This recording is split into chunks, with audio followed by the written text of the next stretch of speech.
Welcome to the Studio Success Formula Podcast, the business school for dance studio owners. And now for your host, Clint Salter.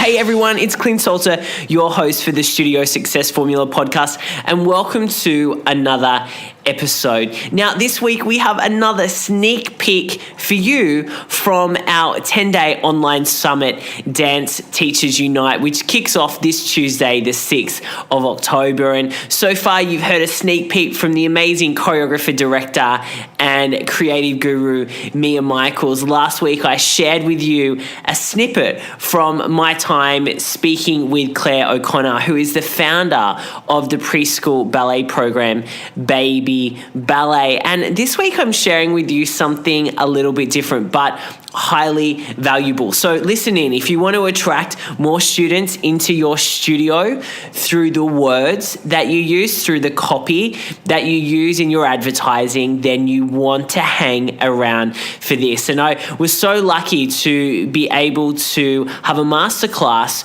with Ray Edwards, who really is a guru when it comes to copywriting. So I want you to think about any time you've ever written words that go on some marketing that you do. So whether that be a Facebook ad, maybe it's a flyer, maybe it is a poster, it could be a newsletter, anything that is promoting your dance studio, the words that we use are really powerful. And I think so often as studio owners, we want it visually to look amazing. We want it to have maybe a catchy headline, but we kind of sometimes, I know I did when I had my dance studio, we kind of forget the importance of how impactful words can be to convey a particular message to our ideal student and parent. It's also a great way for us to be able to stand out from the crowd. So we're not always doing that same marketing that I talk about all the time. When a parent receives one of our flyers or sees one of our adverts, we want them to think,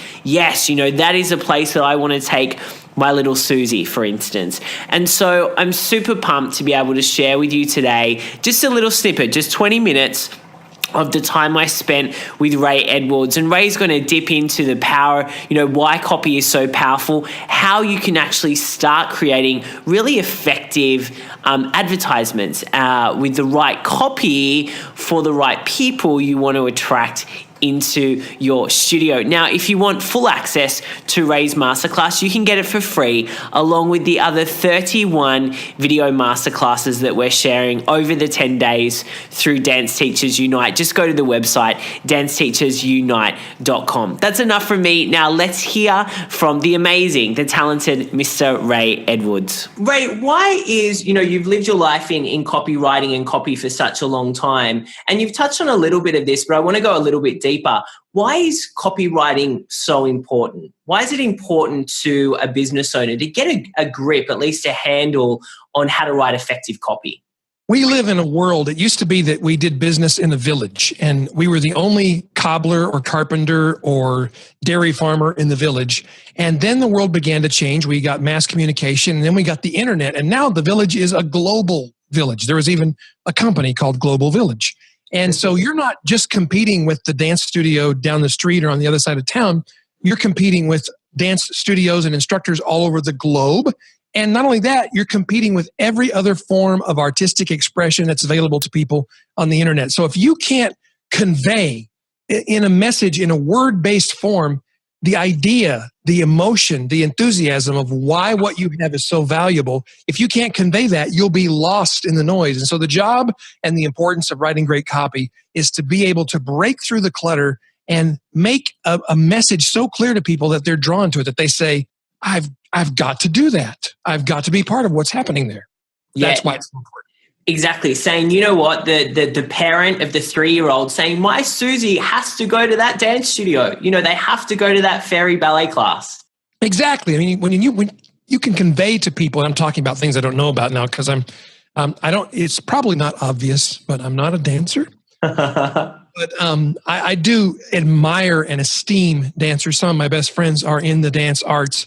And I know the physical prowess and expertise and the athleticism that's involved in creating that beautiful thing we call dance. And if you can convey to a parent, look at the advantages that you're giving your child. They'll be physically more fit, more coordinated. It's been proven that by learning to move their body in these coordinated rhythmic ways, it has an effect on their brain. They'll be smarter. They'll be more outgoing. They'll have more friends. And if you can convey a message like that, it suddenly becomes more than just, well, how am I going to let Susie spend her time during the summer when she's not in school? Yeah, exactly. And I agree with you. I guess a lot of our studio owners, though, might think, well, where do I start? Where do I actually get those new words from? Because what we see a lot in the dance studio market, and I see it with Facebook ads, I see it with flyer drops in letterboxes, is that everyone's kind of using the same language. So, for instance, we're getting things like fun, build confidence for your child. I mean, everyone's kind of using that. So they're not really standing out. So how can we ensure that we stand out? But it's also true to what we do as a service and the classes that we provide. Well, what's true is everybody in every business or niche, as we say, usually is doing the same things in terms of marketing that 5 to 10% of the rest of their competitors are doing. Within 5%, 10%, they're all doing the same thing. So my first piece of advice is look outside the dance studio industry. Look at what other people are doing. You can go not too far out. You can look at, well, what are martial arts studios doing? That's pretty close. Mm-hmm. Or you can look at, well, what are fitness clubs doing? What are banks doing? What are social clubs doing? How is it being marketed? How is the real estate industry being marketed? The drive-through window for restaurants was invented because somebody went through a drive-through bank. And they said, what if we could deliver food through a window just like I did my banking? Wow, that's interesting. And so you transfer it from one industry to the other. And I was reading a book called The Brain That Heals Itself, I think is the title of the book. And it just pops into my mind as I'm thinking about that. There were chapters in there devoted to the importance of the physical motions we make with our body and how it affects the neurons and the connections in our brain. And so you find a piece of information like that and you kind of open up your mind. And you keep an Evernote notebook, or you keep a real notebook, a paper notebook. What's that? What's that? I think this is going to last. This is not going to go away. I agree. So you make a note and you say, yeah, I read this book, The Brain That Heals Itself, and it talks about physical movement. It affects the brain. And you file that away and you think that is something I can use when I'm talking about the benefits of being part of the dance studio. Or you tell a story. This is an even more important way to do it. People, we learn by stories. Stories are incredibly powerful and they affect people's behavior without having to be overt. We could just tell the story of, here's Tia, who was reclusive. She didn't have friends. She was very doubtful about her own ability. She didn't feel smart. She didn't feel pretty. And here's what happened for Tia. And so we could tell a story. Maybe it's on video. Maybe it's in writing. I'll give you an example of great storytelling. I have to look this up on the on Vimeo. That's Vimeo. There's a short film made called Denali, and it's a story about a dog. And I warn you in advance, you will cry. So just be ready to cry. Tissues. It is the most remarkable story about the love between a man and his dog, and it's told from the viewpoint of the dog, and it's not selling anything, but trust me, you will be changed fundamentally by the time you finish watching that few minutes long film. And so telling stories about the transformation that happens because of what you offer as a dance instructor is what will change people's behavior and get them to come be part of what you're doing at your studio. I love that. I think it's great. And what you've just touched on there is around telling a story. Maybe it's about a student that has come to your, maybe they had 2 left feet, or maybe they were shy. We've heard stories where people have gone into dance because their child was a mute, wasn't talking. And then after going to classes for a year, started talking. And is now 3 years later one of the most outgoing kids ever. So do you think that those types of things is what we need to be telling, rather than a testimonial that's like, Susie's dance studio is amazing? Oh, that kind of testimonial is so useless. People have seen it so many times it means nothing. But you could tell that story that you just told and just have at the bottom the name of the studio and the phone number, and your phone would start ringing, because people are not stupid. They see the story and they think, oh, I want that for my son. I want that for my daughter. Yeah. There's hope. There's hope. And, I think everything that we do in the world of business and the arts is important. It changes somebody's life. And if we can focus on not on the deliverables. Like we have a studio that has 2,000 square feet and we have, this many instructors and we have this kind of instructor to student ratio. Nobody cares about all that. What they care about is, how is this going to change my life, or how's it going to change my child's life? Talk about the transformation and you will draw people into your studio. That is so valuable. And it's something that we believe in and we teach as well. So I'm so glad that we're having this conversation and getting out to more studio owners. I think a few people are going to be thinking, wow, I really need to change the copy on my website as well. I hope so. I hope they do. I hope so too. Ray, let's talk about some of the mistakes that you see business owners. You work with so many of them through your courses and presenting in interviews. And so what are some of those common mistakes that as dance studio owners we can say, whoa, okay, we shouldn't be doing that? What are some of the things that you've seen? The biggest mistake that almost everybody makes is writing from their viewpoint instead of from the viewpoint of the customer. And we all think, if we were to ask all of your dance studio owners, do you talk about and advertise and market your studio based on what the customers want? Oh, yes. I know my market. I am my market. We say, well, no, you're not. Because guess what? You have a dance studio. You're weird. The typical customer who comes in is not a dance studio owner. So that sets you apart automatically. You cannot be objective about what you're saying. So what you need to do is get inside the mind of the person who's going to walk through the door themselves or walk through the door with their son or their daughter and put those people, those very important people, into your care. Put yourself in their shoes and think about, well, how do they feel about this?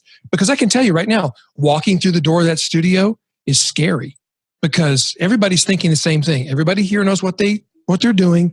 Everybody here is prettier than I am. Everybody here is more handsome than I am. Everybody here is able to do stuff I can't do. I'm going to look clumsy. I'm going to look like an idiot. Once again, I'm going to be the outcast. These are the things that are going through their minds. And so if you can start putting yourself in their position, and if it's to parents, if you're talking to parents about bringing their kids, then you've got to talk to them about what their fears are. And their fears are, my daughter is going to be embarrassed. She's going to be humiliated. She's going to be the outcast. She always is. And I don't want to hurt her. I don't want to put her in a tough position.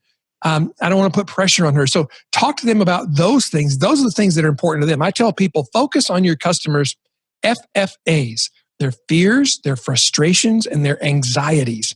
And if you can describe those fears, frustrations, and anxieties to them, you're 90% of the way there, because it's a truism that if you can simply describe the problem in enough detail that you get the customer nodding and saying, yes, that's exactly the problem. If you can do that, they automatically assume you have the solution. Yeah. And guys, you need to have the solution. Oh, yes, that's important, by the way. Better have a solution. Yeah, exactly. You've got to have the solution. I love that. FFAs, guys. I think that is a super tip. Ray, when it comes to our studio owners, they might go, but I don't know how to write. I'm not a writer. I'm a dance teacher. I'm a creative, but I'm rubbish when it comes to writing something down on paper. What advice do you have for someone that might be thinking that? I mean, should they, study it? Should they outsource it and get a copywriter to help them? I mean, how do they, make this happen? I think the best way to start is to first learn to do it yourself before you outsource it, because you outsource it, it can be expensive. It will be expensive to get a good writer. And then if you don't know how to do it, you won't know whether what they're writing is good or not. So imagine paying $7,000 or $10,000 to somebody to write copy for you and it doesn't work. And then what do? You're like, oh, copywriting doesn't work. I wasted a bunch of money on that. No, learn. It does work. I promise you it works. So learn how to write it yourself first. And there's books that are available. There's courses that are available. Like we have a course. I have a bunch of free stuff on my website. Just start with the free stuff. But the most basic thing is I'll just give you a quick formula for how to write something that I guarantee you is better probably than 90% of what's on every other dance studio owner's website right now. So you start with, I call it the PASTOR acronym. And pastor, it's not like a preacher. I'm not saying be a preacher. I'm saying be a shepherd. That's what you're doing. The shepherd protects the flock. You take care of the little flock. So that's what you're doing. You're shepherding people into making a decision that's good for them. So what do the letters of PASTOR stand for? You talk about the people and the problem. So you talk about what's in their life, what's real in their life, what's true for them, what's the problem that they're dealing with, my kids are bored, my kids are clumsy, my kid is shy, whatever the problems are that you know you can help them with. Then the A stands for amplify. You amplify the consequences of not solving the problem. And how do you do that? You say, it's just something as easy as this. If you don't solve this problem, it's only going to get worse, because here's what's going to happen. What happens if your kid doesn't learn how to be social with people, doesn't have confidence, and they get in with the wrong kids, and now they're taking drugs or worse? I know that sounds sensational, but it happens. And you just speak naturally to the way you would talk to a friend. The S stands for story. This is where you would tell that story we were talking about earlier. You just tell the story. T is for testimony. There is a place for testimonials. It shouldn't be the basis, the only thing you do, but there is a place for testimonials. And by the way, most people get horrible testimonials. So I would suggest just asking a few questions and getting people to answer the questions instead of them saying, "Oh, you're so amazing. Your dance studio is fantastic. I just love it." Well, that means nothing to people. Ask them questions like this. Ask them to get a testimonial. Ask, well, what was it about the studio that attracted you in the first place? What were you hoping for? And get them to answer that question. And then ask them, well, what were some hesitations that you had that might have stopped you from joining the studio or bringing your daughter or son to the class? And get that answer. And then ask, and what were the results after you made the decision? What happened next? And then ask them finally, would you recommend the studio to somebody else? And if you would, why? And if you string those answers together, you'll have a beautiful testimonial that is a little story in and of itself. And then the O in pastor stands for offer. And the offer is, this is just what I have to offer you. We're offering a class that you can come to, whether it's maybe it's a sample class they can come and sit in and visit one time, or maybe it's a short, I don't know exactly what the offers might be, but this is what I have to sell you is basically what you're saying. Mm-hmm. And then the R stands for request a response. We miss this opportunity so often. We tell people all about our great studio and what we teach and what we bring to the world and how valuable it is. And then we say, so have a nice day. No, ask them to take an action. Call us and talk to us. Come in for a totally anxiety-free visit so you can see what goes on here. And that's one of the things I can guarantee. One of the things that happens for parents and kids is they're afraid to come in for that first visit because they're intimidated. So if you can do something and communicate something to make it less intimidating, like show a picture and show how much fun it is and tell that story. But if you just do what I just mentioned, and don't tell me you can't write. Do you write posts on Facebook? I know you do. Exactly. You write posts on Facebook? You can write. Exactly. Ray, what I love about that is because our studio owners, a lot of them will offer on their website or similar will be like a free trial. So come in for a class on us, as a gift from us, come in for a class or come in for a week of classes. We like the week of classes because then we've got children trying different styles, different levels. So that works really well. A problem that so many studio owners have though is people don't turn up to their free trials. And you're hearing from Ray now, a really good reason why they're not coming is because of those fears, because of the anxieties that they have, which Ray has touched on. So I want to make sure, guys, that you're writing that down on the notepad because I can see that increasing, people taking up your offer and actually turning up, not just saying yes, but actually coming to your studio. That's going to really give that a bump. Absolutely. And then think about if you're communicating with them by email and their appointment is 4 days away, why not send them a little email reminder every other day or so and say things to them like, hey, we know from experience, sometimes it starts to feel intimidating about coming in. Please don't be intimidated. We all felt that way before we came in the first time, and you're going to have so much fun. And we've got a little welcome packet waiting for you with some gifts in it that you can take. Whether you end up taking lessons from us or not, we have some things we want to give you. We want to make you comfortable. We want you to have a great experience, and we promise it'll be fun. We won't waste your time. Just saying things like that and following up with them, and you can automate that. You can use something like MailChimp to follow up. It's very inexpensive. It's free, actually, if you have a small number of people on that list. And it does wonders for getting people to actually show up. I love it. This is what we teach, Ray. I'm so excited that you're saying this because we've been beating the drum for many, many years. And that's the thing. You've got to have a follow-up sequence. And so, guys, not only when they come to the studio, but then when they've enrolled, you then actually have to put them on a sequence or have a strategy in place because those first few weeks, they're probably going to cry. That little kid's probably going to cry and the parent's going to say there's something wrong with my child. No, actually, lots of the kids cry. It's okay. And so, that whole after enrollment, when you start getting into your retention strategy so that they stay with you, you want to apply these same principles. Yes. And what's so exciting to me is that you and I didn't really talk about any of this before we did this interview. And you're talking about so many of the same things that I teach and that are so important. And I just would underline that it is vitally important. And it's so easy to think about what are the objections that people have to joining the studio? What are the objections they have to showing up? And the best thing you can do is provide real world people answering that objection for them. So if you know that being afraid that my child is going to cry is something that comes up for parents, then have that mom on video or that dad, saying, hey, when I brought little Lisa in, one of the things I was most worried about is she was going to cry. And guess what? She did. She cried her eyes out. And then I found that she started smiling. And after a week, she was smiling all the time. And then one time we had to go on vacation. We were going to be gone for a week. And then she cried again because she couldn't go to her lessons. So it was a big transformation. And it wouldn't have happened if we hadn't brought her to the studio. So sharing a little story like that answers that objection and takes away that resistance point so people can move forward. And what as a studio owner, what you have to offer is so important. It's so meaningful. I mean, I know you have a sense of mission about, I'm not just here to make a little money teaching people how to do a little dance. I'm here to change their life. And so you've got to do everything in your power to make that happen for them. If you don't, then you've squandered your gift.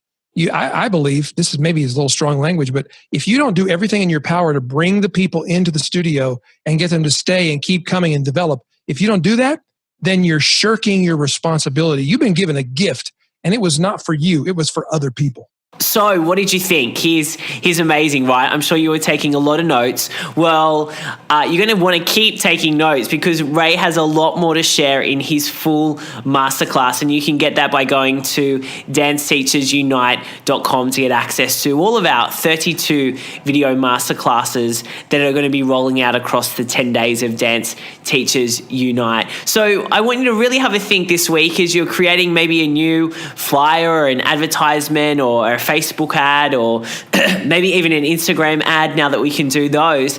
If you're creating any of those things, I want you to think about what Ray just said so that you're really conveying to those people that you want to bring into your studio what you're all about and why you are the go-to studio, why you are the number one choice, why you need to be the number one choice for them.